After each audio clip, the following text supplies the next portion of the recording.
પરિવર્તનના કાર્યક્રમ સાથે સંકળાયેલા છો, તો એ વિશે શું કહેશો આપ? સ્ટુડન્ટ મોટિવેશનના કાર્યક્રમની અંદર મોટાભાગે શાળાઓ દ્વારા જે કાર્યક્રમ આયોજિત થતા હોય છે અને ડેફિનેટલી એજ્યુકેશનનું મહત્ત્વ છે જ, પરંતુ એની જે ક્વોલિટી છે, એનું જે સ્ટાન્ડર્ડ છે, એની અંદર મૂળભૂત પરિવર્તનની જરૂર છે. સાહેબે કહ્યું એ પ્રમાણે હું સ્ટુડન્ટના મોટિવેશન પ્રોગ્રામમાં મોટાભાગે એ વસ્તુ પર વિશેષ ભાર આપું છું કે તમે જે કંઈ બી કામ કરો એ હૃદયપૂર્વક કરો અને એની અંદર તમારી ક્વોલિટી જે છે એ તમે બહાર લાવો. આજે સચિન તેંડુલકર અંડર ગ્રેજ્યુએટ છે, પણ એ ક્રિકેટને એણે એટલા હદ સુધી સ્વીકાર્યું કે આજે એને કોઈ ડિગ્રી શું છે કોઈ પૂછતું નથી.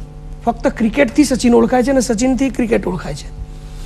આજે કેટલાય વ્યક્તિઓ એવા છે કે જે લોકો અદ્ભુત કામ કરી ગયા છે અને ક્યાંય બી એજ્યુકેશનની વાત જો આવે તો હું સ્ટુડન્ટની અંદર એ વસ્તુનો ખાસ ભાર મૂકું છું કે તમે પહેલાં તમારી જાતને પ્રશ્ન પૂછો કે શા માટે ભણવું જોઈએ અને એ ભણવાના ફાયદા શું છે, અથવા તમે શા માટે ભણો છો. મા બાપ કહે છે એટલે, મારા બીજા મિત્રો ભણે છે એટલે, મને ભણવું ગમે છે માટે, હું નહીં ભણું તો શું કરીશ માટે.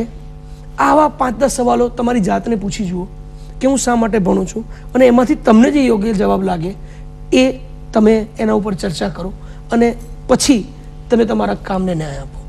જીવનની અંદર નાના અવસ્થાથી, ભણવાની અવસ્થાથી જ એક કામ કરવાનું છે. ભણતર કાલે પૂરું થશે ત્યાર પછી તમારું જીવન બીજી દિશાઓ તરફ વળવાનું જ છે કે વ્યવહારિક જીવન, સાંસારિક જીવન, ત્યાર પછી તમારે અલગ અલગ ભૂમિકાઓ જીવનમાં નિભાવવાની આવશે.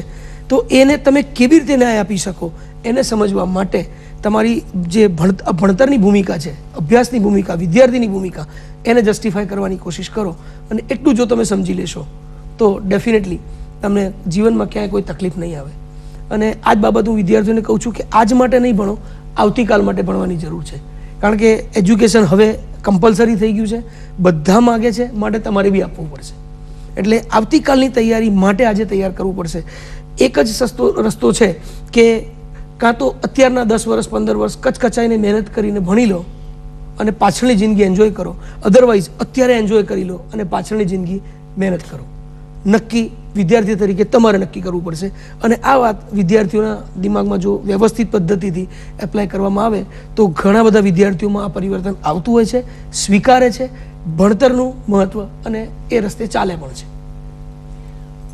મિત્રો, શાહ સાહેબે જે કહ્યું અને પટેલ સાહેબે પણ જે કહ્યું, તો વિદ્યાર્થી કેન્દ્રિત શિક્ષણ છે. આજે વાલી પણ ઈચ્છે છે કે પોતાનું બાળક ઉજ્જવળ કારકિર્દી બનાવે. વાલીનો આશય ખૂબ સારો છે.